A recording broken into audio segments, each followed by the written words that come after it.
Hello दोस्तों। तो आज हम जिस स्टोरी के बारे में जानने वाले हैं उसका नेम है डॉक्टर फॉस्टस। ये एक ट्रेजिक प्ले है। इसमें जर्मनी में रहने वाले डॉक्टर फॉस्टस नाम का एक बहुत ही इंटेलिजेंट इंसान होता है जिसने लॉजिक, मेडिसिन, लॉ इन सब सब्जेक्ट डिग्री ली होती है, लेकिन फिर भी उसे और ज्ञान और शक्तियाँ चाहिए होती है। वो इतना स्मार्ट होकर भी सेटिस्फाइड नहीं होता। धीरे धीरे उसे खुद पर घमंड होने लगा। उसने डिसाइड किया कि वो ब्लैक मैजिक सीखेगा।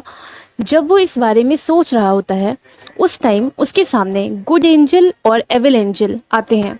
गुड एंजल उसे सही रास्ते पर चलने के लिए कहता है और एविल एंजल उसे पावर और ब्लैक मैजिक को चूज़ करने के लिए कहता है। एविल एंजल की बात मान लेता है वो, और फिर उसने अपने दो दोस्तों को बुलाया, वल्देस और कॉर्नेलिवस को बुलाया, और इन्हें ब्लैक मैजिक सिखाने के लिए कहा क्योंकि उन दोनों को ब्लैक मैजिक आता होता है। तो फॉस्टस इनसे सीखता है और सीखने के कुछ टाइम बाद वो एक शैतानी आत्मा को बुलाता है। ये आत्मा मेफिस्टोफिलिस की थी, जो लूसीफर नर्क के राजा का सेवक होता है। वो फॉस्टस को बताता है कि वो अभी हेल के दर्द को भोग रहा है, लेकिन फॉस्टस उसकी बातों को इग्नोर कर देता है।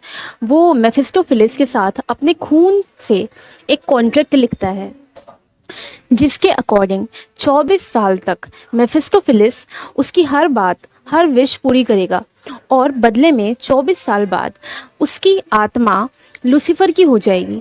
कॉन्ट्रैक्ट लिखने के टाइम उसका खून जमने लगा क्योंकि गॉड चाहते थे कि वो गलत रास्ते पर ना जाए। लेकिन फॉस्टस कॉन्ट्रैक्ट साइन करके दे देता है।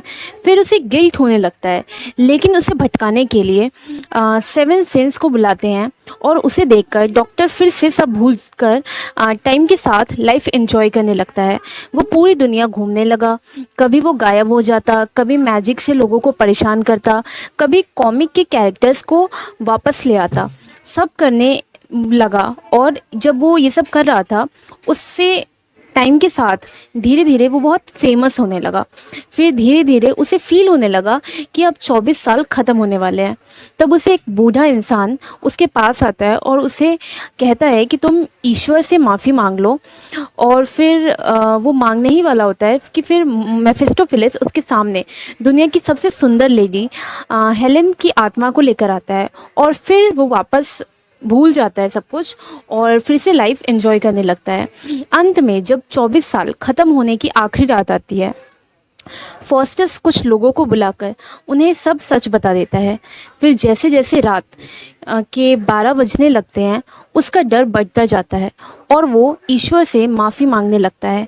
जैसे ही रात के 12 बजते हैं कि भयानक शैतानी आत्माएं आती है और फॉस्टस को पकड़कर हेल ले जाती है। लास्ट में राइटर यही बताते हैं कि खुद पर घमंड नहीं करना और लाइफ में कभी भी गलत रास्ते को चूज़ नहीं करना चाहिए, क्योंकि सिर्फ लालच और पावर के पीछे जो इंसान भागता है उसकी हालत डॉक्टर फॉस्टस जैसी हो जाती है।